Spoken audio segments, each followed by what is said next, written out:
Welcome to the Oddfrog Chop Shop, your one-stop podcast for all things toy, design, collectible, comic book, video game, movies, pop culture, and more. And now please welcome your hosts, Kelly Greenwood and Eddie Hermosillo.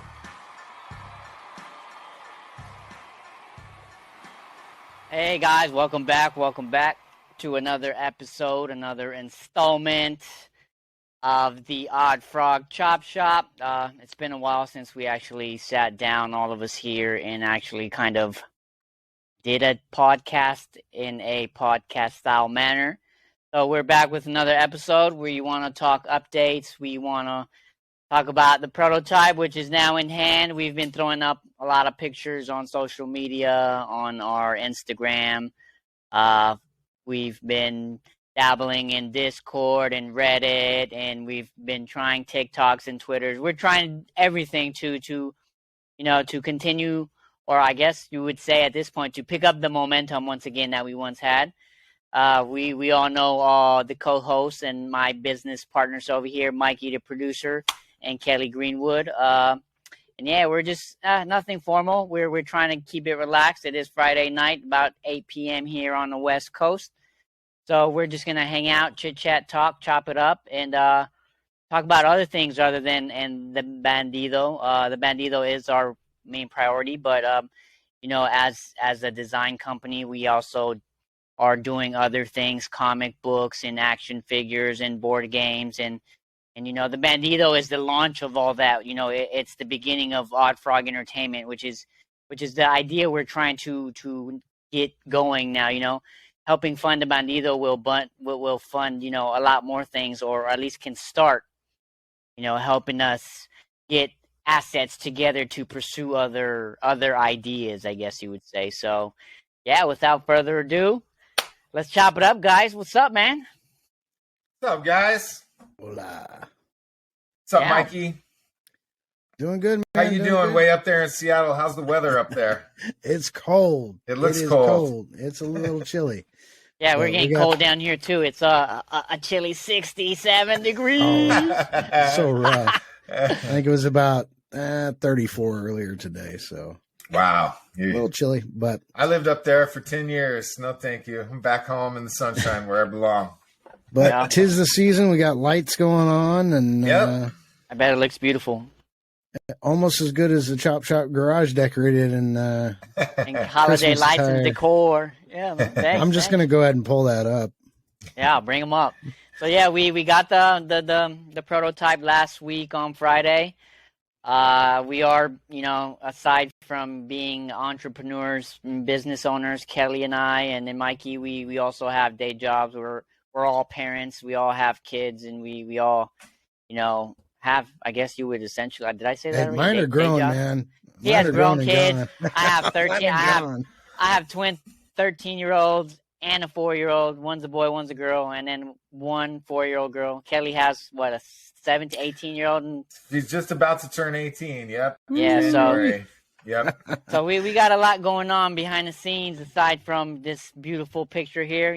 This was actually taken with my brother's camera. I think it's the one This I'm on now. is amazing. I love this diorama. This is just so great. And it's that's still the actual prototype. Yeah, that's the actual prototype. The diorama literally is still bare bones, man. I'm trying to get shelves. I'm trying to get light switches, and it needs a door somewhere. I need bookshelves, shelves. But it looks good, thanks, man. The floor, I found this concrete vinyl thing that it's a vinyl sheet, and you just put it over. I just put it over the pink foam, and bam, now we have a legit concrete floor.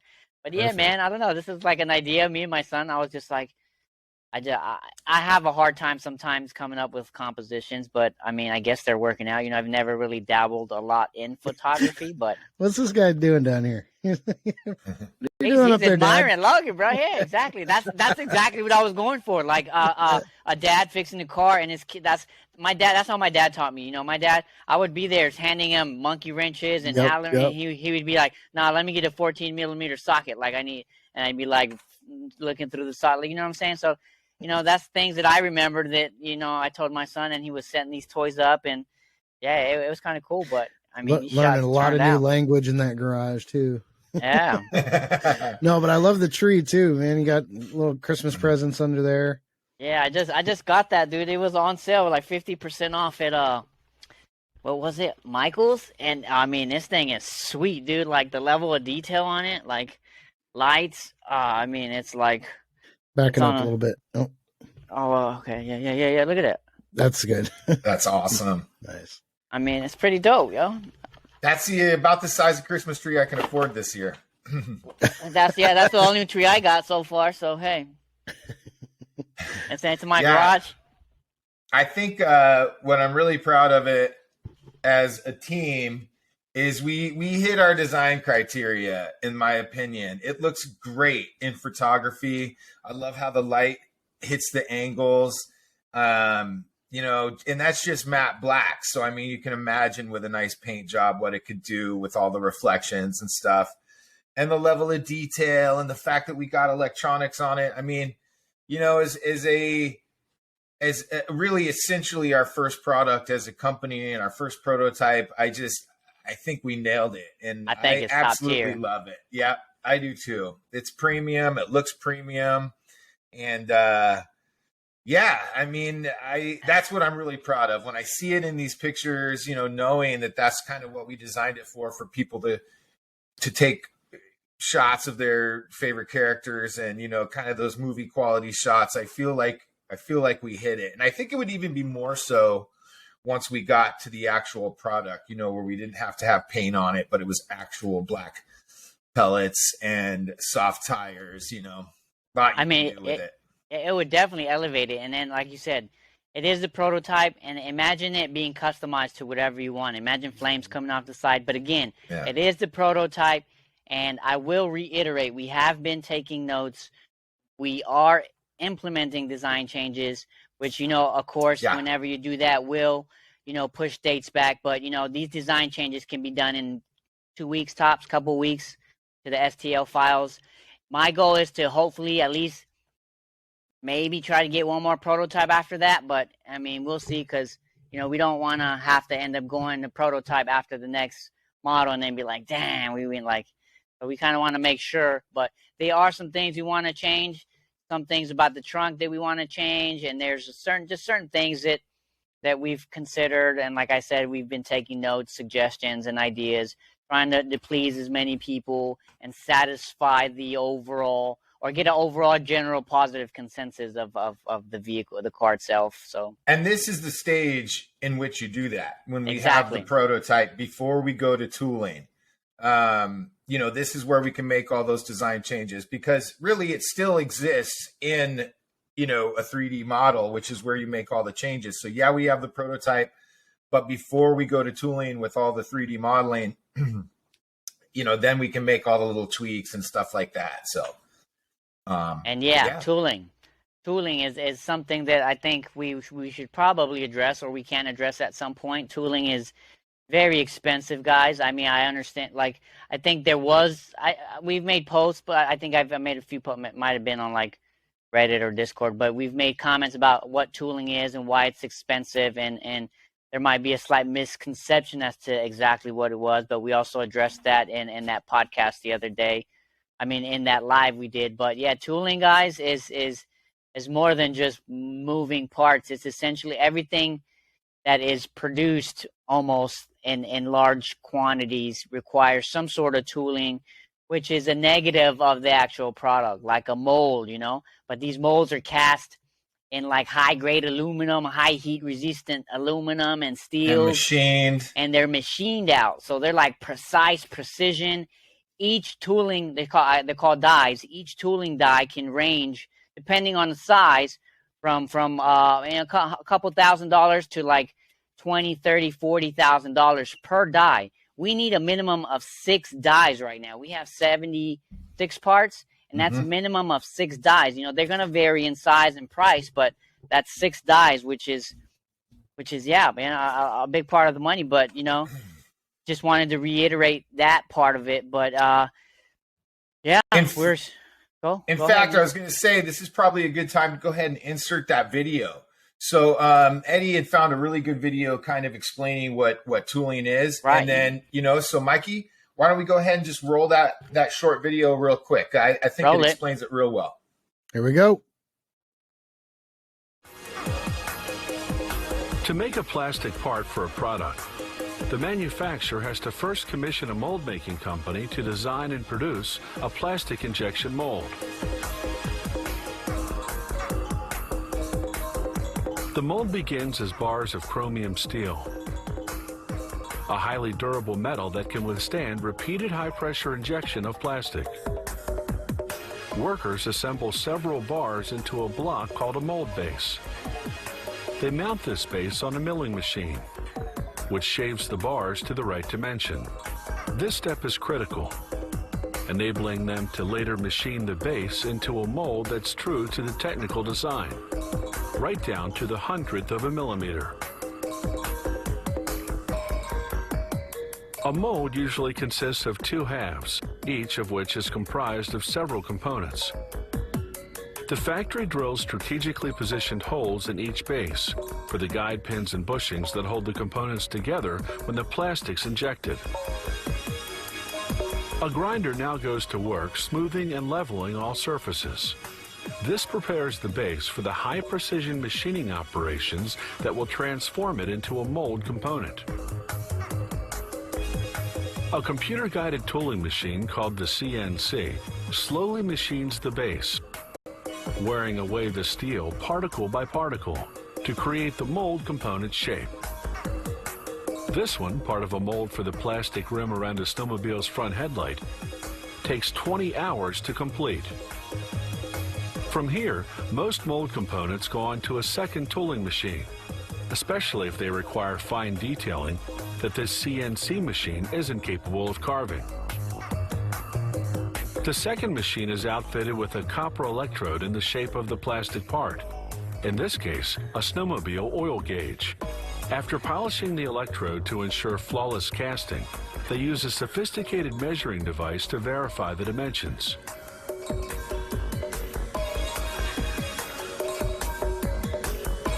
The electrode goes face down on the second tooling machine called the EDM. Directly underneath is the mold half that's been partially formed on the first machine. A strong electric current runs through the electrode and penetrates the mold, forming a cavity in the shape of the electrode. After tooling, they drill coolant lines. This is for the cooling fluid they'll use to accelerate the hardening of the molten plastic. Some plastic product parts, like that snowmobile oil gauge we saw earlier, have lettering on them. The factory engraves the letters in reverse inside the mold cavity. After the plastic's injected, the writing is right side out and raised.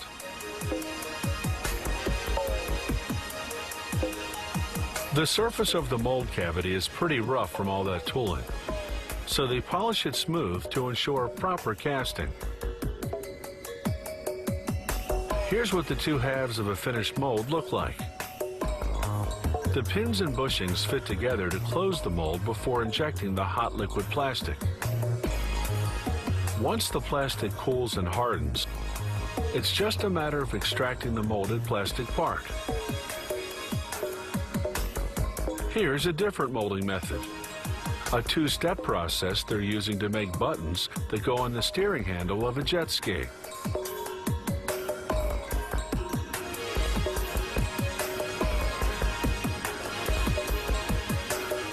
First, they mold a structural base out of hard white plastic. Then they put the base into a second mold and inject a rubber-like gray plastic. This softer plastic covers everything but the raised lettering, giving the button a softer feel. Factories also make molds for aluminum injection and rubber injection, among other materials. They build those molds from different types of metal, but using the same techniques. All right, guys. So that was a little bit, a clip, a video on tooling. We'll post credits and the link to that in the description here. But hopefully, you guys get a better understanding of what tooling is and what the process is. At least on our end. I mean, I don't want to say anybody's wrong. It may mean something completely different for like collectors. Obviously, it's just like for manufacturing. That's what we're talking about when we say tooling. So yeah. So yeah, I don't know. We have for the Kickstarter. It's still live. We're at. Let me check on my phone real quick. I have this Kickstarter app, which is pretty cool, and it allows I me think to it was check. 103. Yeah, we're still 104. We're at 104 Okay. backers. 23 days. Yay! We were definitely being extremely optimistic. I was like, "Man, we're gonna hit this goal quick." And in my wildest dreams, we would have hit it the first day. It would have been insane, or whatever. This, and that. But we're definitely not giving up. It's definitely a tall mountain to climb, and just know we're not gonna give up. And if it takes 2-3 times, Bobby Valaverse Action Force, they did it twice, and there's been other lines that have tried multiple times to have crowdfunding, or it took them a couple of times for it to be successful. So, excuse me. So yeah, just know we're not giving up, but yeah, we do have. There's been comments. Do we have backup plans, Plan Bs? We don't necessarily have a Plan B, but we're not giving up. We're gonna continue to pitch the car, take it to Designer Con, which is held here in LA, but it's still it just happened. So, but there's places we can shop it, and we're trying to find crowdfunding investors. Kelly looked it up. He'll talk about it a bit if you want. And but yeah, I mean, we put pictures up on the Kickstarter, and we're just, I don't know. I just feel adamant about the line. It's definitely something that the market hasn't tapped into, and the overwhelming majority of the people seem to agree that it's a good idea, a 1/12 scale line of action vehicles. So that's kind of what we're sticking to, and that's what we're trying to make a name with, really. Yeah. No, we're definitely not giving up on the Bandito. Definitely have ideas for what we want to do next with it. I would say there's several options. Right now, again, we're kind of staying focused on what we're doing. We have learned so much about the process, and I think, when it comes to investors, I'm going to be talking with someone on Monday that specializes in crowdfunding. That'd be interesting. They seem to think that it's a really good Kickstarter. I'm sure they say that to everybody, and that it's not too late to kind of get people excited about it and stuff like that. Again, I've always thought it's more of an awareness thing. Yeah. The reason I stay optimistic is if you look at the Engine of Vengeance and the HasLab, in the first few days, I think the first few hours, they had what we need as far as support. So obviously we're not them. We don't have their budget. We don't have their marketing. Their audience. Their audience. But we have a lot of passion. The audience we do have really understands what we're trying to do. And again, you guys, for the people that are backing the car, that are in it with us still, we don't know how to thank you. It does our heart well to see that people are in it to win it with us. And, we still have a couple tricks up our sleeve. We've got, we're going to be going on a couple shows. I think we've hopefully made some inroads with the community as far as the work we did very briefly for the OTG. That's all been kind of hashed out at this point, hopefully. And I feel like we did what we said we were going to do, which is get to a physical model and get it to Kickstarter, which is a whole process unto itself, and getting all those ducks in a row. And man, we've learned a lot along the way. And so, no, we are not giving up on the Bandito. I think we've got options after this. There's other entities that would like to be able to sell the car. And I think it's a matter of, just having conversations with investors and stuff like that, and see where we're at as far as what we've built into the pricing of the car to be able to offer it to people to make it worth their while to invest in the car. Obviously, we want to do it with the Kickstarter. We want to own everything so that we can kind of use that investment to go back into other vehicles. Mm-hmm. And, that's the thing. We have a vision for a whole line of vehicles. We have another one basically designed and ready to go. Which I will be posting some renders pretty soon in the next couple of days. It's called the Bad Van Deluxe. it's a homage to the Punisher in a sense, or any group team of badass guys who are taking care of business. We'll show some renders of that with this same model, the Bandito. It'll be the Bandito and the Batavan, so it'll show you the quality. Basically, just envision the quality. Imagine it just as good as this Bandito would look. But yeah. So no, we're never going to give up on this idea. I mean, if we have to evolve and reevaluate what we do each time, we own the prototype to the Bandito now. So if it's just an awareness thing and getting out there and making more people aware of our brand and what we've been trying to do, now we own the prototype. So I think we're going to be able to go forward. Like I said, not giving up on the Kickstarter by any stretch of the imagination. We have over 3 weeks still, and we want to go on some shows. We've got some stuff lined up. But the 112th Street Chop Shop was created for us to have a playground, so to speak, design-wise, to create the toys that we want to create and be a part of the community that we want to be a part of. Oddfrog Entertainment as a company has other things we're working on that we're going to be moving forward with, obviously, that we've been working on the whole time. It's just kind of in the background because we've wanted to focus on the car as far as like what we put out there all the time. But we want to create these other little ventures so that we can start funding other things and build some capital to be able to have the freedom to not have to rely on Kickstarters and not have to rely on investors so much. So we've got some other things we're working on that we can talk about too after we're done talking about the Bandito. Maybe show a couple more of those pictures and just talk about how good it looks in with photography. Yeah. I mean, and then we'll talk about share some of the other stuff we're working on. No, yeah. So the Bandito, we want to definitely implement a couple of design changes. Easy things like we can definitely make the stick shift a skull. That's an easy design change that doesn't cost nothing. Doesn't cost nothing.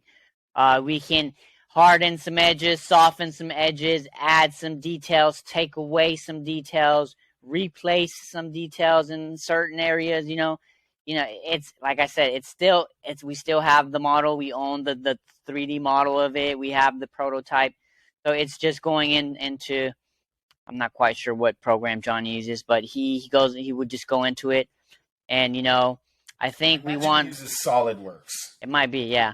But, we want to like maybe increase the size a bit, a little bit more headroom. I'm down with a little more headroom. That wouldn't, it's just like, boop, add another quarter, half an inch to certain areas. Even, yeah. Yeah, you know what I'm saying? And it would do wonders. But that's the thing, like Kelly said, and what we reiterated time and time again, that's what the prototype is for, to see how the figures fit, how things actually work. Do the mechanisms operate well? Do we need to adjust certain tolerances to clear gaps better, or will they last? or to allow more room between. Like I also noticed, like if you notice on prototype in some of the pictures in the back wheel, it's like kind of too close to the front inner fender wall. So we got to either increase that, move the tire back, like if you're at like, it's like almost like in real life, it's tight on a car, but in this scale, it just looks way too tight. So, little things that I've noticed that we can just make change. I've started taking notes on. So, yeah, this is what the prototypes are for. And yep. Yeah, excited we finally got it. And yeah, she does look good in pictures. And yeah.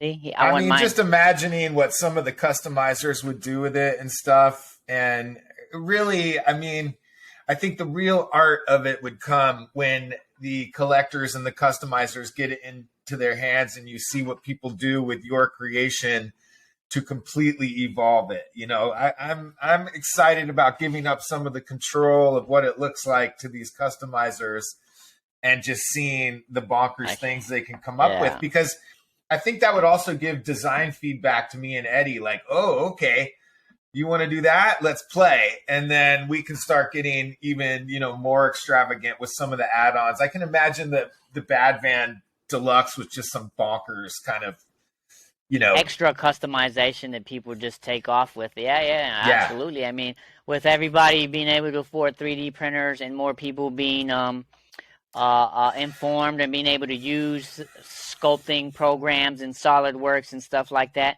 people were printing some amazing things, and it's anything is quite possible from the comfort of your home nowadays. Yeah, I've always thought the future of toys, and it's already being done, but why would you need a big company if you could have like your favorite designer, and you just you're just kind of waiting around for them to make available rapid prototyping the next line of whatever.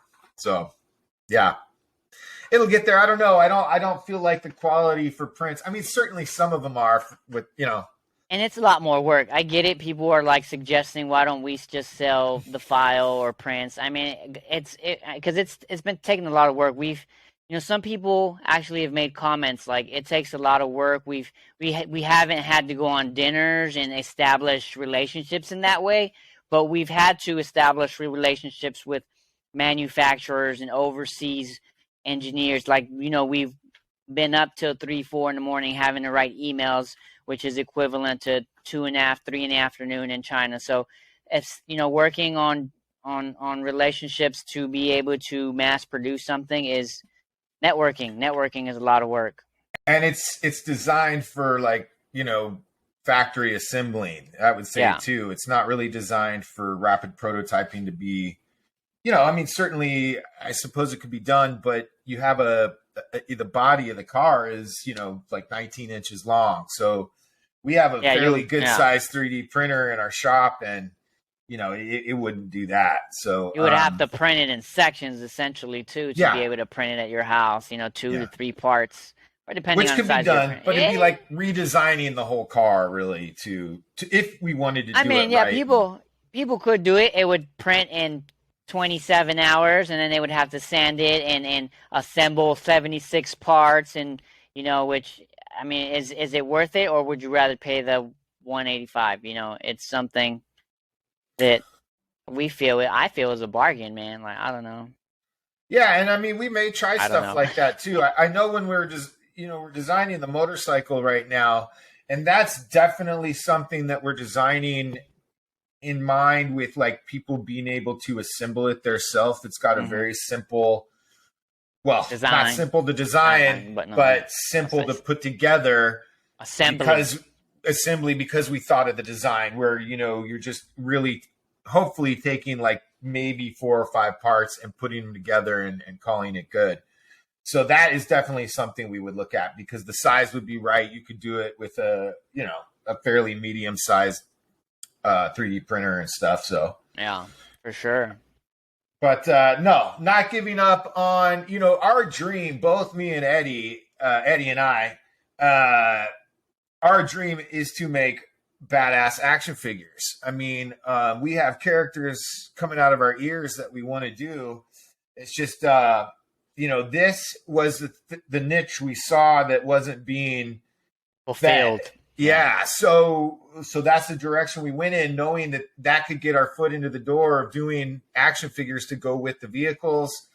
Along the way, we kind of found this idea of action vehicles. I mean, it seems kind of obvious to us now, but it's like, if you're able to customize the car, put guns on the car, swap out parts of the car, move the car, take pictures of the car, it's like, to us, it became like an action figure in that sense that, once you get it, you can do all these things with it. It's an action vehicle. Action vehicle. I hope we go down in the Toy Guinness Book of World Records as the first ones to coin the term action vehicle. That's a good idea, man, because I think I Googled it, and I don't think anything really comes up. Like, it comes up like... I even tried again right now, but like nothing comes up. Copyright 2022. Action vehicle, Oddfrog Entertainment, right here. Chop. Yeah, so. But, so no, I think what we do as we just always continue to build that brand. And then at the same time, Oddfrog, the idea of it is that it's an entertainment company. I was really initially inspired by Saban Entertainment when Eddie and I were going through college. The Power Rangers movie came out, and I wanted to do a toy. Actually, I did a vehicle. We should show that. I think I've showed it on Instagram and stuff, but it's pretty awesome. Yeah, and you showed it on here too. Yeah. But he called his company an entertainment company, and it just kind of allowed for him to do all these different things. I mean, the guy's doing toys, movies, TV shows, obviously, back in the day. I mean, all sorts of weird stuff he's got going on. And it's like, yeah, that's we want to also create something to feed our own design. So like we want to own our own IP, our own characters, and put those with the vehicles and stuff eventually. And the 112th Street Chop Shop is just our perfect way of like building that world. And having a cast of like gritty characters and being able to have freedom to explore lots of different styles of characters and stuff like that. Different universes and styles and aesthetics. Like the other day I was thinking of this like mobster era, like 1920s line of gang. I don't know. It's just, I don't know. I just think we can make so many things happen with starting with the base of a vehicle. Cause the vehicle is like, in a sense, it captures almost a time frame in time. I get a time frame in time. It captures like a moment in time. Certain cars are from certain eras, and then you can kind of picture that era. So if you come with the style of a car, then it kind of sets the mood for a world and the whole ambiance. And it's definitely something we're trying to set and establish, some way out weird, Mezcal style, just far out kind of, monsters, weird worlds, monsters, creeps, spies, all kinds of, aliens. Yep. Westerns, all of it, and then some. Yep. But so no, that's our baby. That's what we want to continue to do. But we also want to reach out with the company and branch out into other stuff. And we've also been working on a graphic novel, I guess you would call it at this point. I mean, it's very graphic novel. Some of these. Yeah, it's a comic book, graphic novel. We're working on the characters. Kelly's doing the illustration, but I mean, he knows a lot more about it than I do, and it just sounds amazing, man. I wish you should get into it more. I told him we need to start showing more of what Oddfrog Entertainment is working. Everybody knows what Oddfrog is working on the Chop Shop. We're working on the Chop Shop, guys, and we're not letting down. But you know what I'm saying? As Oddfrog Entertainment. Kelly and we know Kelly, go ahead, man. Yeah, so me and my good friend George Dorn over at Sundown Media Group, they do our music. He does our music essentially with his team over there. And him and I for, oh my gosh, probably the last 8 months now. This is issue 2. We're almost done with issue 2. We want to get 3 issues. Zoom in on that. And then that's not my favorite page actually, and I'm still not quite done with them. I got to put some little details in, like shine and stuff. But oh yeah, absolutely though. But I mean, but this is a campfire scene, so the lighting is kind of cool. And go ahead, Eddie. No, I mean Kelly, he doesn't give himself enough credit a lot of the time. But I look at various other artists. I follow various comic book artists on Instagram. And, there's big names and then there's like smaller names. But, some of these styles and these aesthetics that Kelly's like working with and has come up with, they give me like McFarlane vibes, and they're just kind of just dark, creepy, ominous. And then it's just like some of them are very graphic, and like some of them are just, I don't know, man. It just strikes. Hold on. Oh. I'll be right back, guys. Go ahead, Eddie. Oh, well. Yeah, I mean, this whole Western, Western vibe, cool. There's not a lot of Westerns out nowadays, but even this Western itself is like, you know what? We might just have to, no, I guess we can keep going. Yeah, these Westerns, not a lot of Westerns out nowadays. I think there was a few characters actually coming out by third-party companies recently that I saw, some Western characters, but this whole Western world is not your average Western world. It's like, you know, it has wizards and magic potions, and people start trip out like on these. It's Kelly can tell you more than I can. Yeah, I'm calling it like a magical Western because it's just a trippy story. In the first book, it's kind of there's not you don't really notice anything magical about it. It's just kind of this. It's getting the ball rolling on the story and the character and the setting. And then this one has really really got a lot of meat in the story, and it was quite a bit, actually, George and I back and forth, because there was so much dialogue and story he wanted to jam into this one.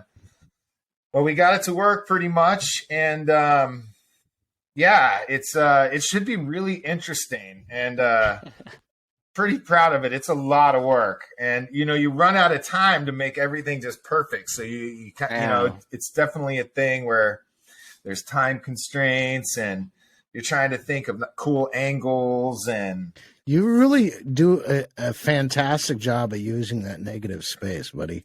Thank you. I mean, yeah, it's black and white, but I can almost feel colors. You know, I don't know how to, like. It's shadows, it's night, but you can tell that the fire is lighting up this area. I don't know. It's really good. But there's nothing there. Yeah, there's nothing there, but you can tell it's light, and the rest of it is dark because it's just a couple of hash marks. Like the way you make hash marks work, I mean, you use very minimal line in some of these, but they tell an entire story in one scene. It's nuts, bro. Thank you. I mean, it's my first real comic where I've had to sit here and really think about story and angles. And so with the hatching in the first book, I was kind of just discovering techniques that worked for me that I could have be kind of consistent, like kind of a what would Greg Capullo do, you know, just thinking to myself about my boy Greg, he's pretty gnarly.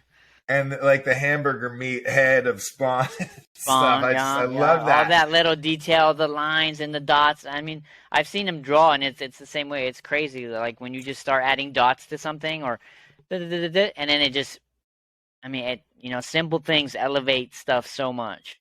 And I'm in no way comparing myself to that. I'm just saying what I like about that kind of stuff is a lot of modern comics I see in the backgrounds are very flat, and there'll be one color and you have this cool character and stuff. But I love being able to push into the panel and see as far as my eye can see with whatever you're looking at. Like some of these, I want it to be very apparent that you're sitting up close on a campfire and kind of everything behind you is black.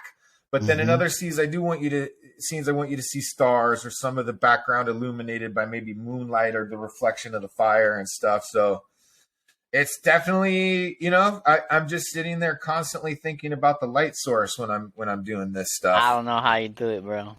Thank you, bro. It's been a lifelong pursuit, really, and I enjoy it. It's a lot of work. Yeah, I was trying to say, I'm glad you like to do it as part of our team, because that's not what I do. I would rather sit in front in ZBrush for a few hours and just kind of do that while you're drawing it away, and then I'll translate all that. Like this is dope. Like the Skull Conquistador. I mean, this shit is badass, bro. Yeah, I should explain too. This comes from a whole scene where they're sitting by the fire, and these three guys that have walked up on them are basically kind of. You can't tell if they're lying or if they're serious. They're kind of doing both a little bit. But, you know, this guy's basically like, oh, you want to hear a story? And he goes into this whole thing about being part of this this conquerors group of like, you know, witches and conquistadors and stuff. So it's very different. It's kind of an alternate universe kind of thing with real, you know, like the main character is Doc Holyday. It's not Doc Holliday. It's Doc Holyday. He's nothing like Doc Holliday. It's just, it's kind of this. We have one character that we haven't introduced in the book yet, but his name is Willie the Kid, and he's like this inventor, and he's going to bring all this kind of like, George says steampunk, but I think he means more like Iron Age, like not Iron Age, but like. The way I envision it is not quite so much steampunk, but like the gears of like a train in the 1800s and stuff like that. Right, more Western. Exactly. Yeah. Western punk. Yeah. They did use quite a bit of steam back then, but not so much futuristic steampunk. Right. More like, yeah. I just mean the cultural kind of aesthetic. Right. It makes of sense steampunk. to me, bro. Yeah.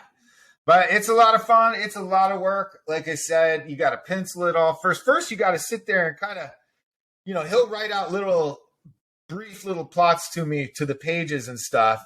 And then I got to sit there and kind of feel how that's all going to play out with the camera. And you also want it to flow through the page properly. And, some of those pages, like I'm definitely trying to lead your eye to the next page, and I'm using lighting. It's looking good, man. It's looking really good. I owe a lot of debt to some of my really good teachers that pushed me on illustration in Otis and at El Camino, just because. Shout out to El Camino and Otis, who helped me and Kelly get here today. Yeah, Andrea McAuliffe and Kelly Matheny. I mean, Kelly could draw for sure. Fast. But they really pushed me to push myself in the illustration stuff. But I think we have such a good team going, Eddie, as far as that goes, because as much as I love sculpting, I feel like I can achieve more, or I can communicate better with the illustration stuff. And then you just take my stuff and it's like, boom, that's exactly what I imagined it as 3D. Eddie and I have syncopated brains to a large degree, but I know we have very similar aesthetics when it comes to sculpture and detail and stuff like that. So, yeah. I mean, you McFarlaned out that Bandito for sure, man. Oh yeah, thanks, man. That shit looks like it was fitting the Bandito. Let me wheel it up. Yeah, bring it out. Let's take a look at it. All right, just be careful with it. And then we have my Uncle Buzz has been a designer, an illustrator. Look at that thing. Well, check it out, guys. Hold that thought. That's my boy Eddie Mezcal. Shout out to Mezcal. Mezcal is one of the top tier, I would say top tier 112 scale soft good lines, man. I got the next version. They just dropped a new one. These guys are amazing. So these are the guys we're trying to fit in these cars, man. These guys cost you. Oh, what happened with my lights? Alexa, turn the lights on. 50%. Comp lights, 50%. There we go. See, check it out. But yeah, we're trying to fit these kind of guys in here. But I mean, I've heard people tell me that the Brad car's cool, but you can't. I mean, come on, guys. I don't know what to say. This man. blows the doors off the Bratz car. I do think the Bratz car is cool, but I mean, I know it doesn't have 76 check out cars this camera. and all the detail. Okay, let me see. Yeah. I mean, where's your? Oh. Yep, that's good. Right there. Nope. There, it won't. But I mean, dash lights. The seats removed. We got space in the back. Car battery light switch, locking hood mechanism. I mean, and it's big, guys. Like, I'm not a big dude, but it's a big car. Yeah. Let me get Eddie in there, and then they fit well in there. But I would say, personally, I would like a little more headspace. But yeah, absolutely. Why not? That's what the prototype is for. But yeah, you want to play with it. You don't want to be frustrated trying to get in and out. Right. And he fits in well, but oh man, he looks great actually. Let me turn his head. If I do say so myself. If I do say so myself, Eddie looks like he can. I mean, can I get a solid? Yeah. Come on, focus on the car. There he is.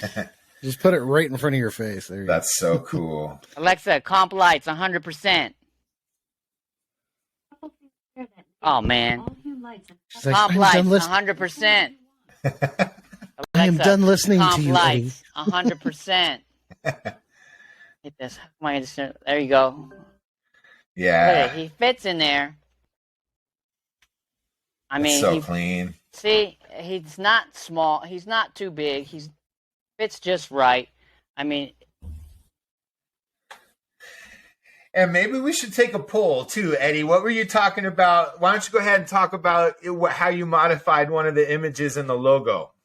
okay, so we've had people say it looks pretty cool, but what, like the logo? I don't mind removing the logo and putting it on the steering wheel. The steering wheel has plenty of space that would look cool. One of the images, I guess I can post it. I simply took off the logo, and I won't lie, it does look nice and clean. I mean, the logo makes it pop. In my opinion, the logo kind of makes it pop. Like, it attracts your eye to something. But not having the logo just makes it look sleek, clean, too, as well. Mm-hmm. I mean... let us know what you think, guys. Logo or no-go on the logo? Yeah. Well, or even, like, where the keyhole would be on the trunk, you know? Yeah. Oh, that's the trunk, interesting. Yeah, back here, even, or right here. Yeah, even right here. Exactly. Like, that would be kind of cool. I mean, smaller, obviously, but... Right, absolutely. But what else was I going to say? I forgot. But, yeah, I mean... it'd probably make it easier for custom paint to have it somewhere else and stuff like that, too, so... I'm just going to sit here with it like this. Yeah, I mean, I love that it came out as exactly what we wanted. It looks great on camera, and it's quality. You know, it feels like quality when you play with it. And again, it's just a prototype, but it will be, I mean... Eddie, do we know how heavy it is? It's meaty. I can weigh it, but will the prototype weigh the same as the actual? I don't know, bro. It'll be pretty similar. Yeah, I would imagine it's very close. Maybe a couple pounds. Maybe. Yeah, well, the box. I mean, when I had it picked up, I think we said 2.5, 3 kilos. So that's about 5, 6 pounds, 7 pounds. But that's with the box and all. So no, I don't know. Yeah. I'll weigh it. We can confirm for sure. But I mean, yeah. It definitely feels, it's not light. Solid. Want to add some details to the inside, floor mat style things. I don't know, man. Can we make it RC? I asked Johnny about it, and he asked me what kind of art. Depends on what kind of RC. Do we want like a legitimate cool RC, or do you want that Walmart, $35 RC? And I was like, nah. But I did buy a cool little speaker for it, and it's like it's about this big. You can throw it in the trunk, and you can hear it bump, and you can play car sounds and make it sound like, oh, it's cool. I should go bring it right now. If and you that's guys where don't you mind, put if you guys can talk about it. Go. Okay, check it out. Just talk. I'll be back. But actually, the speaker was pretty cool. He has little engine sounds in it and stuff like that. And it wouldn't even be that much extra per unit. And like you said, I mean, to see what other people would do with this would just inspire even more ideas. Yeah. Of, to add to the line or to tweak the line, That's the real art of this project for me is like, let's create a canvas, a badass canvas. Exactly. How will you Bandito? Already know what they're doing and how to customize. I feel like we're not just handing over this $185 thing for somebody to cut it up and, it's not an amateur thing. These guys are serious and they make some seriously awesome looking characters. And it's like, let's build them a canvas with this vehicle in which to really create their own experience with the aesthetic of the car. Absolutely. And I think we achieved that. I really do. I love the way it looks on camera. That comes right down to picking materials and stuff. So, I think it looks great. But I think it's a win on the design for sure. Well, absolutely. Your mic is away from your mouth, Eddie. Sorry, you guys were talking about the car, huh? Yeah. No, we were just talking shit about you. I know, always, guys. Let's see. I'm having a coffee so I can stay up late and draw after this. So. Making a note at minute 46, Mike dropped the S-bomb. Dun, dun, dun. Let me see. Watch. Chris dropped a couple too when he was being interviewed. It's fine. But yeah. But Okay, guys, check it out. Look. Yeah, let's take a look. Check it out. So we can have check out the car, the Bandito, and I threw a mini speaker I bought in it, and hopefully you can hear it. Let's see.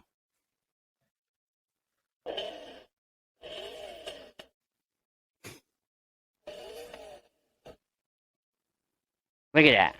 I put the speaker in the trunk, but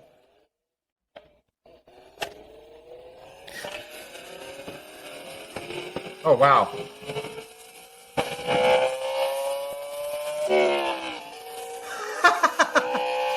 That guy's pretty. Whoa!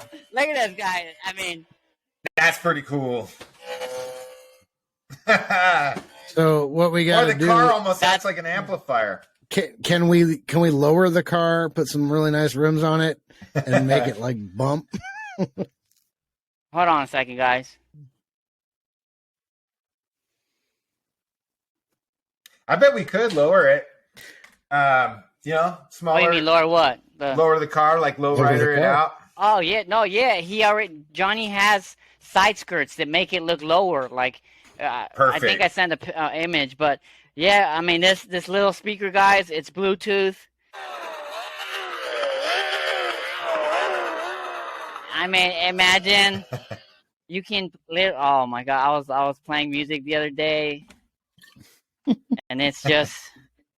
It's on another level. It's pretty dope. But what if it's like it's an unlock. Let's unlockable at 7,000. Why not? Imagine we'll give you a free speaker. Like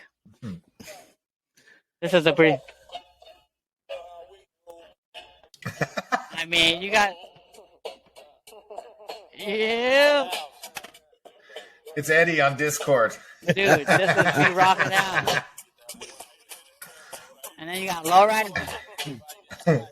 Yeah, give the thing hydraulics. Yeah, I got switches on it. Yo, this is you can't tell me that's not pretty damn sweet, man. Well, awesome. Talk to Johnny about the Walmart special, but just give it switches instead of making it go forward and backward. Dude. The servos bump it. Nice. Let me turn this off. Yeah, man.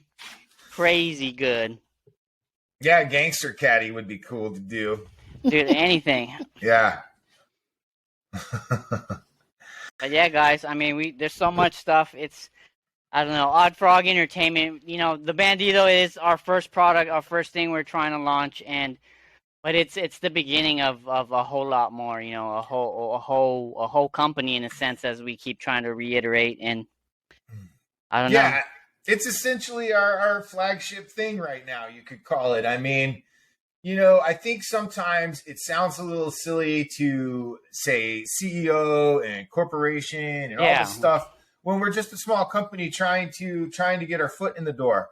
The thing about that is, it's like you gotta plan for the future, and there's a nice little hierarchy and a structure that you don't have to reinvent when we say things like that. So yeah, we're just a small little company, but we're trying to build a framework for a larger operation in the future. Yeah, exactly.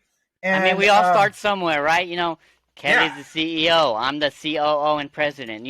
At some point, what's Apple started? Everybody started as a little somebody just titled themselves at CEO and president of something at one point. We have all the knowledge, the credentials, the degrees, I guess you could say, if it's required nowadays. But we've been through it all. We know. We've worked it.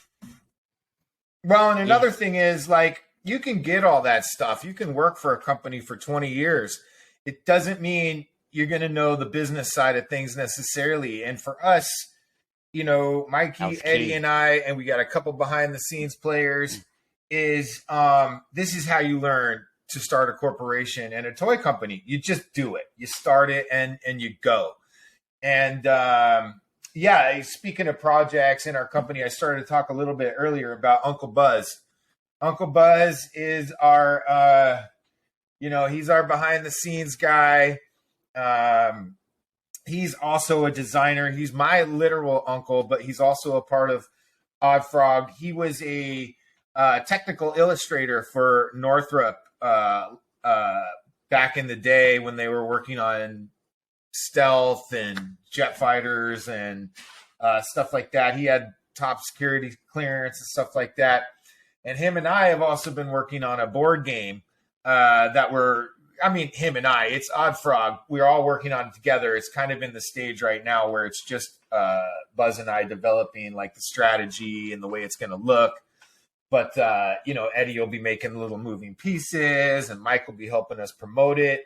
So we've got all sorts of little things. And the way I look at it is like, if we can build these other things, we can help fund the chop shop and the more expensive side of things and that bigger game, which is the Bandito and the vehicles and stuff like that. So, like I said, we're focusing on a win still for the Bandito right up until the last 2 minutes. Sure. Right. Just because, that's the way we are here. We're just going to go all out until the end. And, we're definitely taking suggestions. If, anybody would like to interview us or have us on their podcast or whatever, we're so open to doing that. We would love it. We've reached out to a couple guys, and I know Eddie's got some stuff set up for us to talk to some people. And, if it doesn't work this time, which, like I said, just to reiterate, we're still 100% on it for ourselves. We just think it's an awareness game at this point. And, but no way we're giving on this. We have worked too hard on this product. We wouldn't have gone this far if we didn't believe in it. We could have just closed up shop, so to speak, 8 months ago and not had to deal with like the community thinking we're not somebody we're not and having to go and explain the whole situation over and over again. It would have been just easier to be like, let's go make plush toys or something for a while.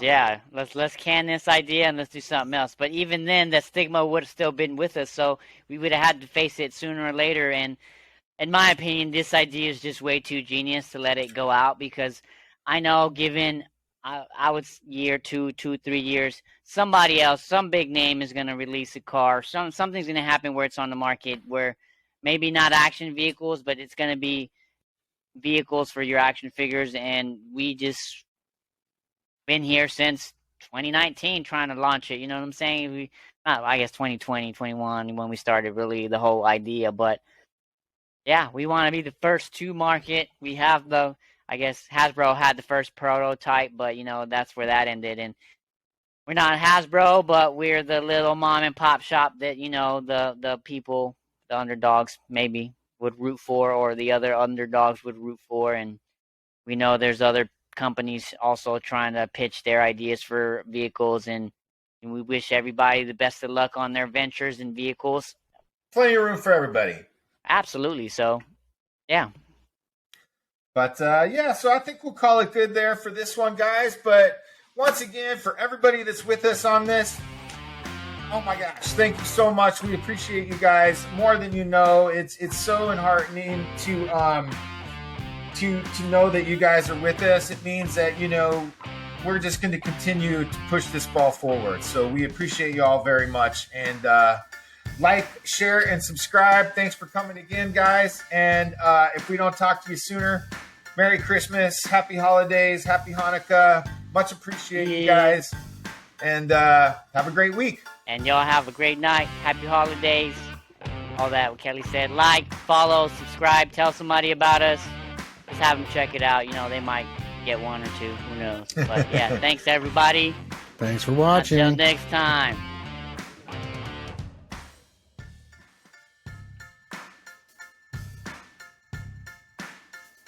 Thank you for tuning in to the Oddfrog Chop Shop podcast. This episode is brought to you by MLCVoice.com and OddfrogEntertainment.com. Theme music is Burlesque Heartache by RKVC. Please remember to rate and subscribe. Until next time, keep creating and keep playing.